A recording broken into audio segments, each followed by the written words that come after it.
Hi dears, എല്ലാവർക്കും സുഖമാണല്ലോ. ഇന്നത്തെ എൻ്റെ റെസിപ്പി ഒരു സ്പെഷ്യൽ ഗ്രേവി ആയിട്ടുള്ള മുട്ടക്കറിയാണ്. വീഡിയോ ഇഷ്ടപ്പെട്ട് കഴിഞ്ഞാൽ ഒന്ന് ലൈക്ക് ചെയ്യണം. പിന്നെ ആദ്യമായിട്ട് കാണുന്ന കൂട്ടുകാരെ ഒന്ന് സബ്സ്ക്രൈബ് ചെയ്ത് ആ ബെല്ലൈക്കൺ അമർത്തി ഓൾ എന്ന ഓപ്ഷൻ കൂടി ഒന്ന് കൊടുക്കണേ. അതിനായിട്ട് ഞാനിവിടെ ഒരു 4 കോഴിമുട്ട പുഴുങ്ങാൻ വെച്ചിട്ടുണ്ട്. ഇനി നമുക്ക് വേണ്ടത് അതിലേക്കൊരു മസാല തയ്യാറാക്കാനായിട്ട് ഒരു ബൗളെടുത്തിട്ടുണ്ട്. അതിലേക്ക് 10 കാശ്മീരി മുളകാണ്. അതിലേക്ക് കുറച്ച് ചൂടുവെള്ളം ഒഴിച്ച് നമ്മൾക്ക് ഒരു 10 മിനിറ്റ് ഒന്ന് കുതിർത്ത് വെക്കാം. കാശ്മീരി ഇല്ലെങ്കിൽ നമ്മൾ സാധാ മുളകായാലും മതി. 10 മിനിറ്റ് കഴിഞ്ഞതിന് ശേഷം ആ മുളക് ഞാനൊരു മിക്സിയുടെ ജാറിലേക്ക് ഇട്ട് കൊടുത്തിട്ടുണ്ട്. ഒരു 2 പീസ് തേങ്ങ അതേമാതിരി കട്ട് ചെയ്ത് ചേർത്ത് കൊടുത്തിട്ടുണ്ട്. 1/2 ടീസ്പൂണ് കുരുമുളക് ചതച്ചത്, ഒരു 2 കഷ്ണം പട്ട, ഒരു 1/4 ടീസ്പൂണ് വലിയ ജീരകം. ഇത് ചേർത്തിട്ട് അതിൻ്റെ കൂടെ നമ്മൾ ഒരു 6 വെള്ളുള്ളി കട്ട് ചെയ്തും കൂടി ചേർത്ത് ജസ്റ്റ് ഒന്ന് കറക്കിയെടുക്കാം. ഇനി അതിലേക്ക് തന്നെ ഒരു സവോള ചെറുതായി അരിഞ്ഞതും ഒരു തക്കാളി കട്ട് ചെയ്തും കൂടി ചേർത്ത് കൊടുക്കാം. അതിലേക്ക് ഒരു അല്പം വെള്ളം ഒഴിച്ച് കൊടുക്കുക, 2 സ്പൂൺ വെള്ളം ഒഴിച്ച് കൊടുക്കുക. എന്നിട്ട് ഇത് നല്ലതുപോലെ എല്ലാം കൂടി ഒന്ന് പേസ്റ്റായിട്ട് അരച്ചെടുക്കുക. കണ്ടില്ലേ, അല്പം തരിതരിപ്പായിട്ട് തന്നെ അരച്ചെടുത്തിട്ടുണ്ട്. ഇനി ഒരു ഫ്രൈ പാൻ അടുപ്പത്ത് വെച്ചിട്ടുണ്ട്. അതിലേക്ക് 1 സ്പൂൺ ഓയിൽ ഒഴിച്ച് ലോ ഫ്ലെയിമിലിട്ടിട്ട് അല്പം മുളക് പൊടി ചേർത്ത് കൊടുക്കുന്നുണ്ട്. ഇനി ആ കോഴിമുട്ട പുഴുങ്ങിയത് ഞാൻ തോലെല്ലാം കളഞ്ഞ് വൃത്തിയാക്കി വരഞ്ഞ് വെച്ചിട്ടുണ്ട്. അത് അതിലേക്കിട്ട് നമുക്കൊന്ന് ജസ്റ്റ് ഒന്ന് ഫ്രൈ ആക്കി എടുക്കാം. അപ്പോൾ മുട്ടക്കറിക്ക് നല്ലൊരു ടേസ്റ്റ് ആയിരിക്കും. ഇതേപോലെ ചെയ്തില്ലെങ്കിൽ എല്ലാവരും ഒന്ന് ചെയ്ത് നോക്കുക. അപ്പോൾ ഞാനത് ഫ്ലെയിം ഓഫാക്കി കൊടുത്തു. ഇനി ഒരു ചീനിച്ചട്ടി അടുപ്പത്ത് വെച്ചിട്ടുണ്ട്. അതിലേക്ക് ഒരു 1.5 സ്പൂൺ ഓയിൽ ഒഴിച്ച് കൊടുക്കാം.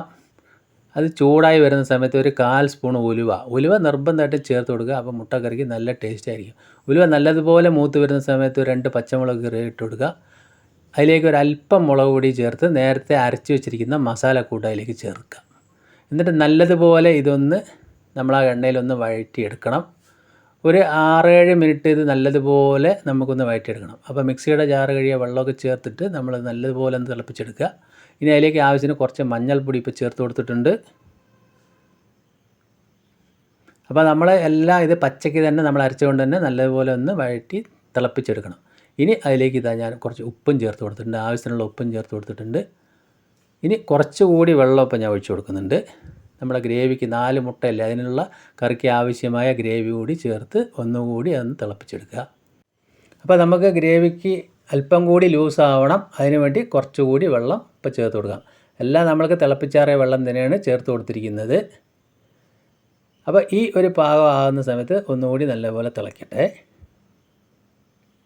ഇപ്പോൾ നമ്മൾ തിളച്ച് എണ്ണയെല്ലാം തെളിഞ്ഞതാ വരുന്ന ഈ ഒരു സമയമാകുമ്പോൾ അതിലേക്ക് ഒരു മുറി ചെറുനാരങ്ങയുടെ നീര് പിഴിഞ്ഞ് കൊടുക്കാം. കാരണം ആ എരിവും മസാലയൊക്കെ ഒന്ന് ബാലൻസ് ചെയ്യാൻ വേണ്ടിയിട്ടാണ്. അപ്പോൾ നല്ലൊരു ടേസ്റ്റ് ആയിരിക്കും. ഈ സമയത്ത് നമ്മൾ നേരത്തെ വെച്ച ആ കോഴിമുട്ട അതിലേക്ക് ചേർത്ത് കൊടുക്കാം. അപ്പോൾ കോഴിമുട്ട ഇതുപോലെ ഒന്ന് ആദ്യം എണ്ണയിലൊന്ന് ഫ്രൈ ചെയ്തെടുത്താൽ നല്ല ടേസ്റ്റായി. ഇപ്പോൾ നമ്മൾ ഈ ഗ്രേവിക്ക് നമ്മൾ തേങ്ങയെല്ലാം വളരെ കുറച്ചേ ഉള്ളൂ. എല്ലാം കൂടി അരച്ച് നമ്മൾ ചേർക്കുന്ന സമയത്ത് തന്നെ നല്ലൊരു തിക്കായിരിക്കും. മുട്ട ഇട്ടതിന് ശേഷം 5 മിനിറ്റ് ഒരു മീഡിയം ഫ്ലെയിമിലിട്ട് ഒന്ന് തിളപ്പിച്ചെടുക്കുക. മസാലയൊക്കെ ചേർന്ന് പിടിച്ചു. 5 മിനിറ്റ് കഴിഞ്ഞു. ഇനി അതിലേക്ക് നമ്മൾക്ക് കുറച്ച് മല്ലിയില കൂടി കട്ട് ചെയ്ത് ചേർത്ത് കൊടുക്കുക. അപ്പോൾ നമുക്ക് വീഡിയോയിൽ കാണുമ്പോൾ തന്നെ അറിയാം നല്ല തിക്കായിട്ടുള്ള നല്ലൊരു ഗ്രേവി ആയിട്ട് വന്നിട്ടുണ്ട്.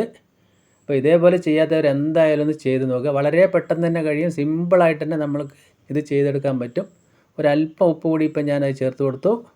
അപ്പോൾ ചപ്പാത്തിക്കും ചോറിനും എല്ലാറ്റിനും എന്തിനായാലും ഇത് നല്ല ഒരു ടേസ്റ്റ് ആയിരിക്കും. ഇപ്പോൾ ഞാനതിൻ്റെ ഫ്ലെയിം ഓഫാക്കി കൊടുത്തിട്ടുണ്ട്. അപ്പോൾ നമ്മുടെ അടിപൊളി സ്പെഷ്യൽ ഗ്രേവിയുള്ള മുട്ടക്കറി ഇവിടെ റെഡി ആയിട്ടുണ്ട്. വളരെ സിമ്പിളായിട്ട് തന്നെ നമുക്ക് ചെയ്തെടുക്കാം. എല്ലാവരും ഒന്ന് ട്രൈ ചെയ്ത് നോക്കുക.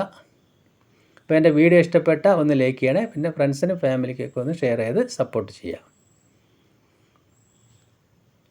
അപ്പോൾ അടിപൊളി മുട്ടക്കറിയാണ്. ഇന്ന് ഞാനത് നെയ്ച്ചോറിൻ്റെ കൂടെയാണ്. നമ്മൾക്ക് എന്തിൻ്റെ കൂടെ ഇത് നന്നായിട്ട് ചേരും. അപ്പോൾ നെയ്ച്ചോറിന് ഈ മുട്ടക്കറി നല്ലൊരു കോമ്പിനേഷനാണ്. കണ്ടില്ലേ, നല്ല അടിപൊളിയായിട്ടുണ്ട്. വീണ്ടും നല്ല വീഡിയോ ആയിട്ട് കാണാം. Thank you.